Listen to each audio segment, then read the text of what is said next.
আসন্ন ভারত বাংলাদেশের একটি টি-20 ম্যাচে হামলার হুমকি দিয়েছে ভারতের হিন্দু জাতীয়তাবাদী রাজনৈতিক দল অখিল ভারত হিন্দু মহাসভা। দোস্ত, অন্যদিকে মুক্তির প্রথম দিনে বক্স অফিসে রেকর্ড গড়লেও দ্বিতীয় দিনে যেন ফিকে হয়ে গেল বিজয়ের the greatest of all time মুভিটি। সালাম নমস্কার দোস্ত। 15ই সেপ্টেম্বর দুই ফরম্যাটে সিরিজ খেলতে ভারতে যাবে বাংলাদেশ টিম। যদিও আসন্ন একটি টি-20 ম্যাচে হামলার হুমকি দিয়েছে ভারতের রাজনৈতিক দল, এমনকি সম্প্রতি তারা দ্বিতীয় টেস্টের ভেন্যু কানপুরেও হামলার হুমকি দিয়েছেন।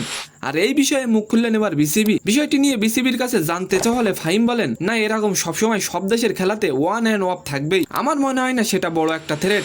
আমাদের যেভাবে পরিকল্পনা করা আছে আমরা সেভাবেই করব। মূলত বাংলাদেশের টিমকে হুমকি দেওয়ার কারণ হিসেবে বলা হচ্ছে ভারতের বিভিন্ন গণমাধ্যমে প্রচারিত বাংলাদেশের হিন্দুদের উপর নির্যাতনের অভিযোগ। যদিও পরবর্তীতে জানা যায় বিষয়টির বেশিরভাগই গুঞ্জন ছিল। দোস্ত, অন্যদিকে বিজয়ের নতুন movie the greatest of all time মুভিটি প্রথম দিনে আয়ের দিক দিয়ে বক্স অফিসে রেকর্ড গড়লেও দ্বিতীয় দিনে ফিকে হয়ে গেল। মুক্তির প্রথম দিনে সিনেমাটি বিশ্বব্যাপী আয় দাঁড়িয়েছিল 98 কোটি রুপি, যেখানে দ্বিতীয় দিনে তা কমে দাঁড়িয়েছে 52 কোটি rupee. The greatest of all time ছবিটি একটি সায়েন্স ফিকশন ঘটনার ছবি। এই ছবিতে বিজয়কে দেখা যাবে দ্বৈত চরিত্রে। তো সম্মানিত দর্শক, আজকের ভিডিওটি কেমন লাগলো অবশ্যই কমেন্ট বক্সে জানাবেন।